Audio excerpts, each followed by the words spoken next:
Penyakit diare dan ispa paling banyak diderita para pengungsi yang saat ini berada di sejumlah lokasi penampungan.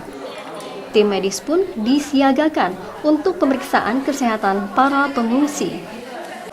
Penyakit yang diderita para pengungsi sejauh ini masih dianggap sebagai penyakit yang biasa muncul saat musim penghujan. Jadi sejauh ini karena memang bencananya itu adalah banjir, bencana seperti ini biasanya gejala ikutannya tuh batuk pilek, flu gitu ya, saluran nafas, kemudian ada juga yang diare. Memang ini penyakit-penyakit musim hujan seperti itu. Nah, sementara ini dewasa dan anak itu hampir imbang ya semua dua-duanya. Dan kemarin sempat ada yang cukup mesti kita hati-hati karena ada yang hipotermi atau suhunya terlalu rendah, dia kedinginan. Dan itu sampai harus dirujuk ke rumah sakit. Dan sejauh ini insya Allah masih terkendali. Dalam kondisi pasca banjir, warga diminta tetap menjaga kebersihan dan segera melapor ke posko medis jika mengalami gangguan kesehatan. Heru Dahnur, Kompas TV, Kota Pangkal Pinang, Kepulauan Bangka Belitung.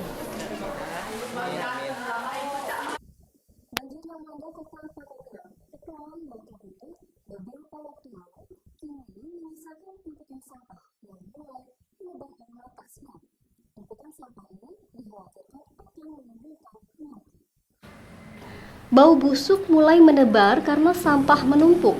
Tumpukan sampah berasal dari rumah-rumah warga dan gudang yang mulai dibersihkan pemiliknya pasca banjir. Tumpukan sampah memenuhi hampir semua ruas jalan dan trotoar di Kota Pangkal Pinang. Sampah sengaja ditumpuk di pinggir jalan untuk selanjutnya diangkut petugas kebersihan kota. Namun hingga saat ini belum semua tumpukan sampah dievakuasi ke tempat pembuangan.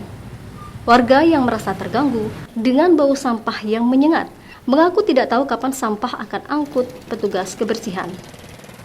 Ya, kita yang merasa dekat dengan tempat pembuangan sampah ini ya sekitar 5 meter ini melihat kerja Pemkot ini lambat. Walaupun kita melihat mereka sudah maksimal bekerja, tapi sistem atau cara kerjanya yang lambat.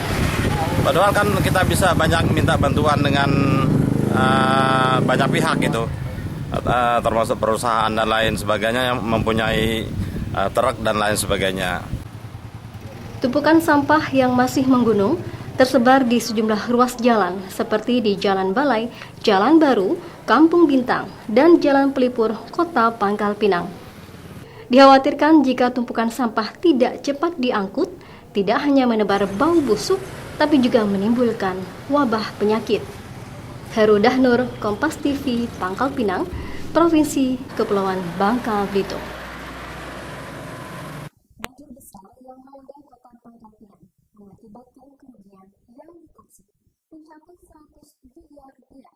Pemko Pangkal Pinang pun berharap bantuan dari pemerintah pusat. Banjir yang melanda Pangkal Pinang mengakibatkan kerugian mencapai 94 miliar rupiah. Saat ini anggaran Pemko Pangkal Pinang sebesar 1,5 miliar untuk tanggap bencana, belum termasuk item pembangunan untuk infrastruktur yang rusak pasca banjir.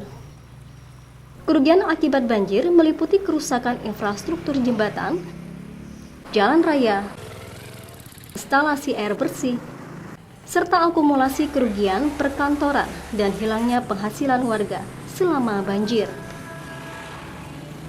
Asumsi kerugian seluruhnya mencapai 94 miliar 970 juta 81.500 rupiah. Harapan kami dengan siaran ini ya, kiranya pemerintah pusat dapat membantu kami di daerah ya dalam rangka untuk mengatasi sentimen ini. Gitu ya. Pemko Pangkal Pinang berharap biaya akibat bencana banjir tidak hanya ditanggung pemerintah daerah, tapi juga dibantu pemerintah pusat. Heru Dahnur, Kompas TV, Pangkal Pinang, Kepulauan Bangka Belitung.